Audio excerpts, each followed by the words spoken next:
हम इस समय नागपुर महाराष्ट्र के अवस्थी चौक मौजूद है और हमारे साथ में मौजूद एक सीनियर हाफिज़ और कारी, आइए उनसे बात करते हैं। सर, आप BNA 24 न्यूज़ चैनल की स्क्रीन पर भारतवर्ष के लोगों को और हमारे दर्शकों को क्या संदेश देते हैं?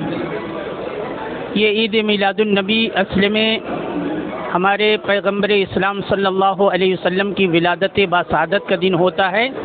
इसमें हम गली कूचों को सजाते हैं, झंडे तोरण वगैरह लगाते हैं और इसका सबूत अहादीस पाक में मौजूद है कि जब आकाए करीम सल्लल्लाहु अलैहि वसल्लम की विलादत हुई तो अल्लाह ने हज़रत जिब्रील को 3 झंडे लेकर ज़मीन पर भेजा।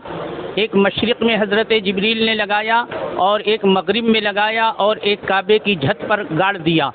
और इससे ये भी पता चलता है कि मेरे आका की हुकूमत मशरिक़ व मगरिब से लेकर सारी कायनात में है।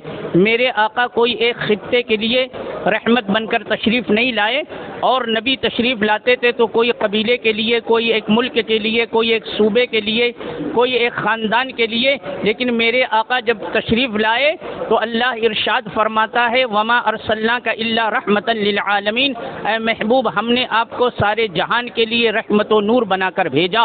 वो हर आलम की रहमत हैं, किसी आलम में रह जाते, ये उनकी मेहरबानी है कि ये आलम पसंद आया। क्या मेराजुल नबी कमेटी पिछले 30 सालों से अपनी सर्विस इस नागपुर पश्चिम के अंदर दे रही है, जिसके अंदर जुलूस मोहम्मदिया काफ़ी बड़े पैमाने पे निकाला जाता है? ऐसे हालात में और ऐसे माहौल में आप हमारे दर्शकों को क्या संदेश देंगे? मैं यही बोलना चाहूँगा कि इस बार अपने को बहुत खूबसूरती से साइलेंटली जुलूस निकालना है और एक पूरे विदर्भ में, महाराष्ट्र में एक अच्छा मैसेज देना है कि नागपुर के भी लोगों ने बहुत अच्छा जुलूस निकाला, टाइम पे निकाला, टाइम पे ख़त्म किया। फैजल सर, आप अपने BNA 24 न्यूज़ चैनल की स्क्रीन पर आप क्या संदेश दें? अस्सलाम वालेकुम, मैं सिरातुन नबी कमेटी प्रेसिडेंट फैसल रंगून वाला, और ये जुलूस लगभग जाफरनगर से निकलते आ रहा है और पिछले 2 साल से ये मिराजुल नबी कमेटी इसको फॉलो कर रही है। और हम ये मैसेज देना चाहते हैं, अभी परसों CP साहब की यहाँ मीटिंग हुई जिसमें 2 त्यौहार आपस में 16-17 को आ रहे हैं, उसमें गाइडलाइंस के लिए सारे मुस्लिम समाज को और हिंदू समाज को CP साहब ने बुलाए थे, जिसमें कुछ पॉइंट्स दिया गया है कि टाइमिंग जुलूस कब निकलेगा, कब ख़त्म होगा।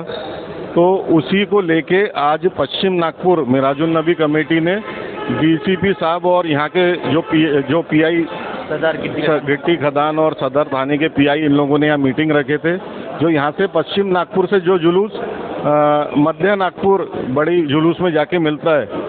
तो त्यौहार के रहते हुए कि जो गाइडलाइंस हमको CP ऑफिस में समझाई गई थी, यहाँ हमने मोहल्ले वाइज मीटिंग रखे जिसमें DCP साहब ने अपने जो CP साहब की मीटिंग में गाइडलाइंस तय हुई थी वो समझाया गया है, लोगों ने उस पर ताकीद की और इंशाअल्लाह जो हमको गाइडलाइंस दी गई है हम उस पर चलेंगे और ये जुलूस को कामयाब बनाएंगे। ये एक ईद मिलाद के पहले तमाम लोगों की मीटिंग्स होती है, इसके अंदर में स्पेशली पुलिस के तरफ से भी और एडमिनिस्ट्रेटिव ऑफिसर्स के तरफ से भी और यहाँ के जो सोशल एक्टिविस्ट है और जितने लोग जुलूस में इन्वॉल्व रहते हैं, स्पेशली मस्जिद के तमाम रिप्रेजेंटेटिव्स, वो सब यहाँ पे मौजूद रहते हैं। और DCP श्री राहुल मदने साहब आए थे, वो एक अच्छे पुलिस अधिकारी है और भी उनके साथ काफ़ी सारे पुलिस अधिकारी यहाँ मौजूद थे। ये सब हमेशा से हमारा सहयोग करते आए, हमारा ही नहीं सभी आम जनता का सहयोग करते आए हुए हैं और वो भी शांति व्यवस्था बनाए रखने के लिए पूरी कोशिश करते हैं, लेकिन उनकी अपनी लिमिटेशंस होती है। क्योंकि जब अभी जैसा आप हाल ही में आपने देखा कुछ गुस्ताखियाँ की गई अननेसेसरीली बिना किसी कारण के, और भाई आप अपना प्रवचन दे रहे हो या आप अपना एक राजनीतिक भाषण दे रहे हो, उसमें आप दूसरे धर्म के, दूसरे समाज के लोगों की भावना आहत करने का क्या उसकी वजह हो सकती है? क्यों आप उस टॉपिक को छेड़ते हो कि जिस वजह से किसी दूसरे को तकलीफ़ हो?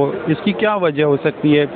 तो उनके खिलाफ़ जब आवाज़ उठाई जाती है तो पुलिस की अपनी लिमिटेशंस है, पुलिस चाहते हुए भी हो सकता है कार्रवाई नहीं कर पा रही है, वरना अभी तक तो मुसलमान अगर कुछ न भी करे तो उसके साथ में सारे पूरे जो है उसके ऊपर जुल्म सितम किए जाते हैं। लेकिन अगर गैर मुस्लिम कोई करता है इस तरह से, सारे तो हमारे हिंदू भाई वैसे नहीं है ज़्यादातर अभी भी, क्योंकि अभी हमने देखा खुद वर्धा में जो प्रदर्शन चल रहा है उसमें मुसलमानों से ज़्यादा हमारे जो गैर मुस्लिम भाई है वो लोग बढ़ चढ़ कर हिस्सा ले रहे हैं, और वो जिन्होंने गुस्ताखी की है और इस तरह से गैर कानूनी जुमले कहे हैं उनके ख़िलाफ़ वो हमारे गैर मुस्लिम भाई खुद जो है वो आवाज़ उठा रहे हैं।